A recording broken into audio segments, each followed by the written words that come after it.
14 साल पुरानी बात है या साल 2011 में एक लड़का जो कि रोहतक के शिवाजी कॉलोनी में टहल रहा था। इसी बीच में कुछ लोगों ने उस पर हमला कर दिया, यानी कि ताबड़तोड़ चाकुओं से वार कर दिया।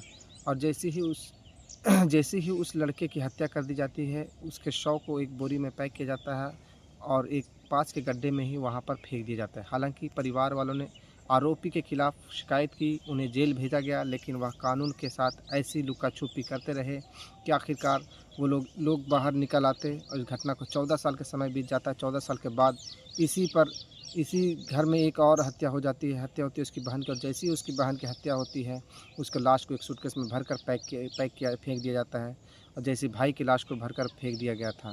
मामला ये सोशल मीडिया पर इस कदर वायरल हो जाता है कि देश भर में इसकी चर्चा शुरू हो जाती है। दरअसल आज की कहानी के माध्यम से ये जानने की कोशिश करते हैं कि आखिरकार उस लड़की का हत्या क्यों हुई, उसकी हत्या असली कारण क्या है, ये कहानी के माध्यम से समझने की कोशिश करते हैं।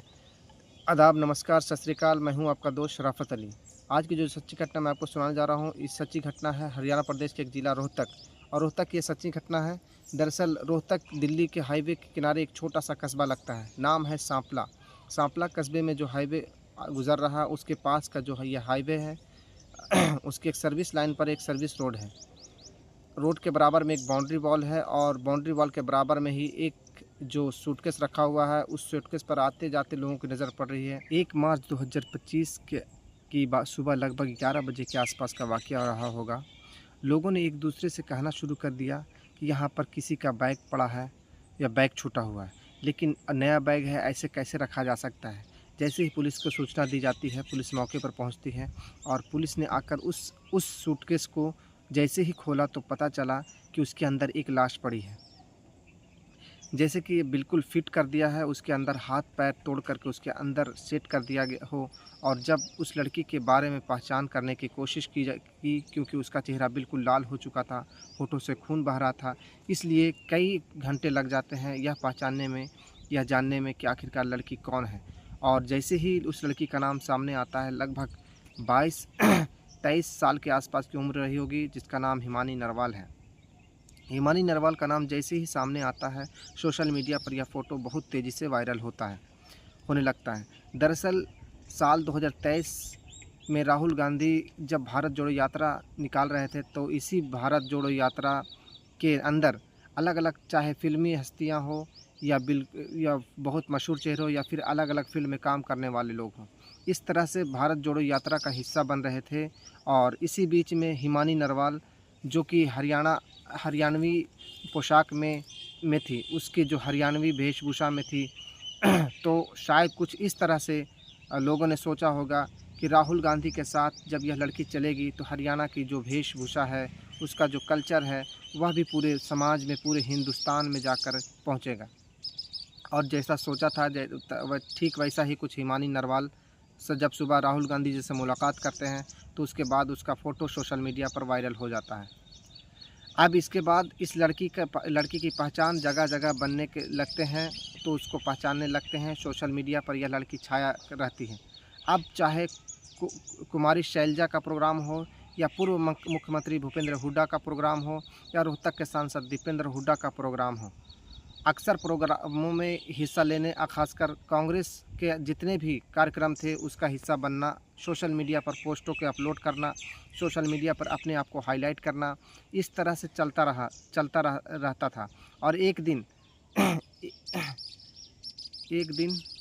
के पन्ने पलटते एक लड़का टकराता है, जिसका नाम होता है सचिन। सचिन जो घर का इकलौता होता है, उसके 2 बच्चे होते हैं, उसके भी प्रेम विवाह होती है, और वो बहादुरपुर का खैरपुर गांव लगता है गांव, और उसी गांव का है कनौदा में वो मोबाइल मैकेनिक का काम करता है। मीडिया की रिपोर्ट के माने तो अब इस घटना का क्रम से लगभग 6 से या 8 महीने पहले की बात है। यह दोनों एक दूसरे के साथ मिलने जुलने लगते हैं, एक दूसरे को साथ रहने लगते हैं। दरअसल साथ इसलिए भी रहने लगते हैं, कभी भी रोक टोक थी नहीं। लड़की की जो एक भाई होता है, उसका साल 2011 में मर्डर हो जाता है। उसके बाद उसकी माँ और उसका छोटा भाई वो दिल्ली जाकर बीएसएफ कैंप में जाकर शिफ्ट हो जाते हैं, क्योंकि भाई की हत्या के बाद पिता ने साल 2014 में अपने जीवन लीला भी समाप्त कर ली थी। और माँ को अपने आप को अकेला महसूस करने लगी थी। उसे लगता था कि कहीं ऐसा ना हो कि वो, और जैसे उसके बेटे को नुकसान पहुँचा है, वैसे कहीं उसके छोटे वाले बेटे को भी नुकसान ना पहुँच सके। इसलिए अपने बेटे को लेकर वो दिल्ली शिफ्ट हो जाती है। अब वहाँ जाकर, वहाँ जो बेटी पुश्तैनी मकान में जो रोहतक के विजयनगर कॉलोनी में लगता है, वहाँ पर रहने लगती है। जब तक नानी ज़िंदा थी तब तक वो नानी के साथ रहती थी, लेकिन नानी का जब इंतकाल हो जाता है या ख़त्म हो जाती है, तब लड़की अकेले रहती है और सचिन का इस घर में बेरोक-टोक आना-जाना चलता रहता है। यदि मीडिया रिपोर्ट्स की माने तो इन दोनों के बीच में फ़िज़िकल रिलेशन बन जाते हैं और इस लड़की ने इस फ़िज़िकल रिलेशन में बने होने का एक वीडियो रिकॉर्ड कर लेती है और इस लड़के को लगातार प्रेशराइज़ करती है, पैसे वसूलने की कोशिश करती है और इस बात को लेकर इस बीच में इनके कहा-सुनी भी होने लगती है। लगातार बताया जाता है कि 3 लाख रुपए के आस-पास यह लड़का सचिन से पैसे माँगती है, लिए जा चुके थे, लेकिन मीडिया रिपोर्ट्स की इस बात को पुलिस बिल्कुल नकार रही है, ख़ासकर माँ भी नकार रही है।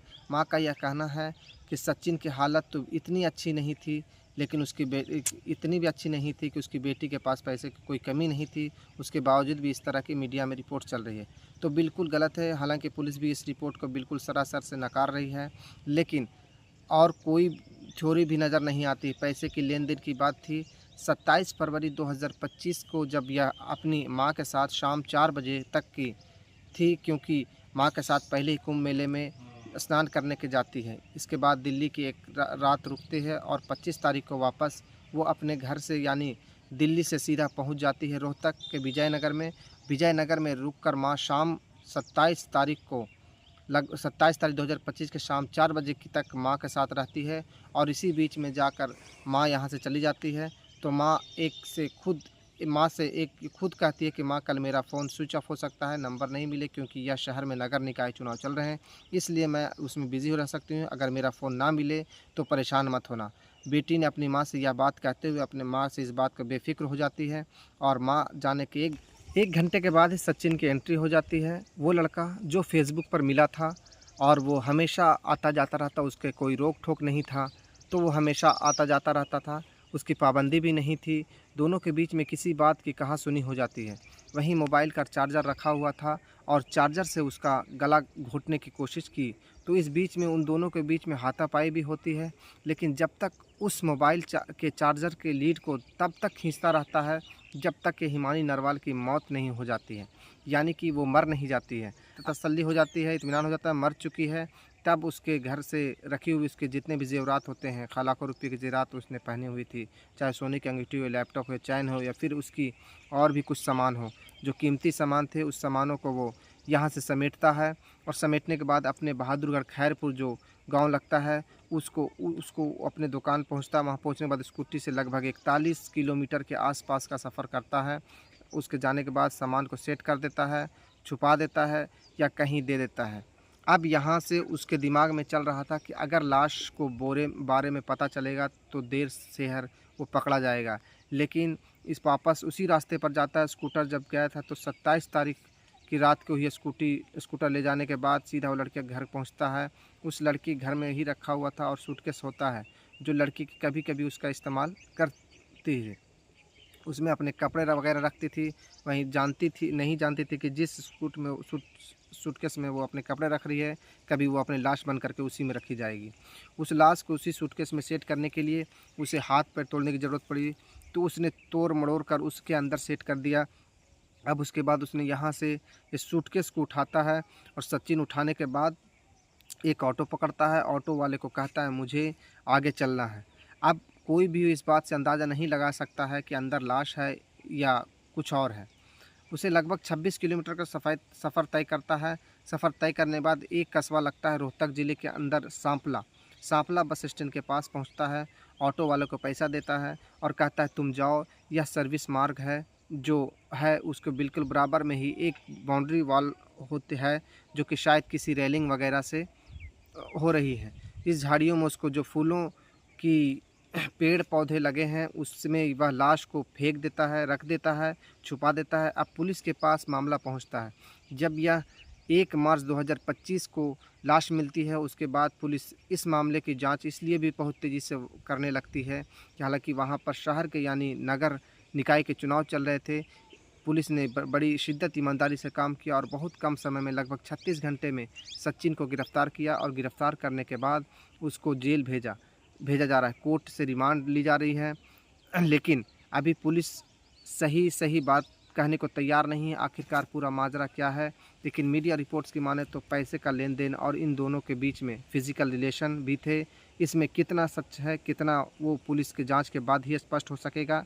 लेकिन जो कातिल है वो अकेला था और उसने पूरी ही घटनाक्रम को अंजाम दिया, ऐसी पुलिस को कह रही है। और लड़की जो कि किस चक्कर में आ जाती है, जबकि पहले ही लड़का सचिन शादीशुदा होता है, प्रेम विवाह किया था, 2 बच्चे का बाप भी होता है।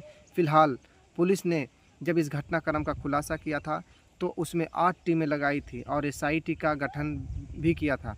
और लगभग 25 किलोमीटर के दायरे में जितने भी पड़ने वाले जितने भी कैमरे होते हैं, जितने उसे कैमरे से जब देखना शुरू किया जाता है, तब जाकर एक लड़का बैग लेकर जाता हुआ दिखाई दिया। उसी कद काठी के आधार पर यह पता किया गया कि ये लड़का है कौन है, जो वो सचिन था। सचिन अब ज़िंदगी भर सलाखों के पीछे रहेगा।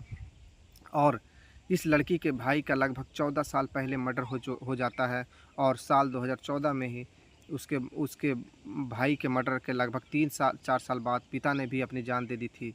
घर में ऐसा बिखराव फैला कि मां ने अपने बेटे की जान बचाने के लिए बेटे को साथ दिल्ली लेकर चली जाती है, लेकिन बेटी पुश्तैनी मकान में ही रहती है और उसकी ज़िंदगी का लीला हमेशा हमेशा के लिए समाप्त हो चुका है।